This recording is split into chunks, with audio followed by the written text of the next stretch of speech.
अच्छा, हम बात करेंगे सिद्धू भाई पे जो बुक्स लिखी गई हैं तो उनके बारे में। तो पहली बात तो मैं शुरू में ही क्लियर कर देना चाहता हूँ कि ये बुक्स को मत खरीदेगा, ये दोनों बुकों को ही।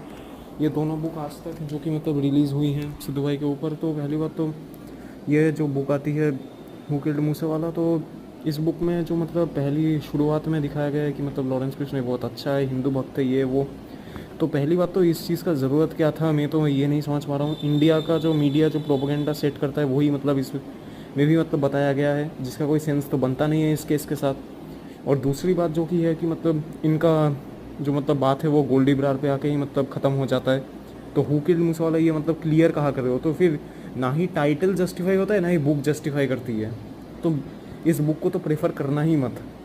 और इस बुक पे मतलब बहुत से यूट्यूबर्स ने मतलब अपना यूट्यूब पे वीडियोस तक डाला है इस वीडियो मतलब इस बुक को लेकर, और इस बुक को रेफरेंस में लेकर मतलब कंस्पिरेसी वीडियो बनाई है, जिसका कोई सेंस बनता नहीं है, क्योंकि ना ही ये बुक कोई नतीजे पे पहुंचती है ना ही उन यूट्यूबर्स का वीडियो। और सेकेंड बुक की बात करें तो वो है मनजिंदर माखा की।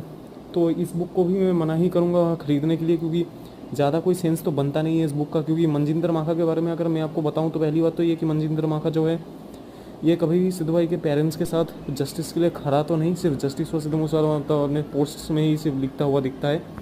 और ये जो मनजिंदर माखा है और एक जो बुक का राइटर है, ये दोनों ही बीबीसी के उस सेंसलेस डॉक्यूमेंट्री में दिखे थे।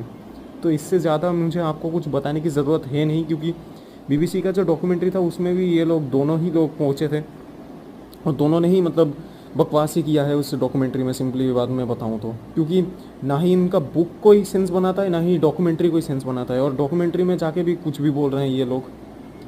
और इनका तो मतलब ऑब्वियसली बुक में तो कोई चीज़ है ही नहीं सही, तो ये लोग बीबीसी में जाके भी क्या ही बोलेंगे, सिर्फ जो मतलब सुनी सुनाई बातें हैं वही बोलेंगे ऑब्वियसली, उससे ज़्यादा तो कुछ बोलते नहीं है ये लोग। और मनजिंदर माखा के बारे में बताऊं तो सिद्धू भाई का ये दोस्त था, फिर भी मतलब इसने एक बुक लिख दिया। इतना ही अगर प्यार था सिद्धू भाई के लिए तो खुद ही ये सब मतलब इंस्टाग्राम पोस्ट में शेयर कर देता ना, धंधा। आज हम बात करेंगे बीबीसी के सिद्धू भाई पे डॉक्यूमेंट्री के बारे में। तो जैसा सबने इस वीडियो में देखा ही होगा इस बीवी को, तो इस बीवी ने मतलब गोल्डी बरार को कॉल लगाया या फिर मतलब वॉइस मैसेजेस में उसका एक नंबर पे उसको मतलब ये मतलब टेक्स्ट करके मतलब सच्चाई जानना चाहती थी ये मैडम। लेकिन ऑब्वियसली अगर आप सेंसिबली सोचो तो गोल्डी क्यों बताएगा कि किसने मरवाया या फिर उसने क्यों किया, वो तो गोल्डी को भी बताने से रहा। तो इस डॉक्यूमेंट्री का ज़्यादा सेंस तो बनता नहीं है।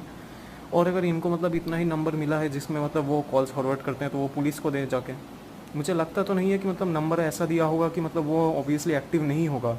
इस सब में तो नाम तो आएगा बीबीसी का ना, क्योंकि बीबीसी ने पूछा है गोल्डी बरार को।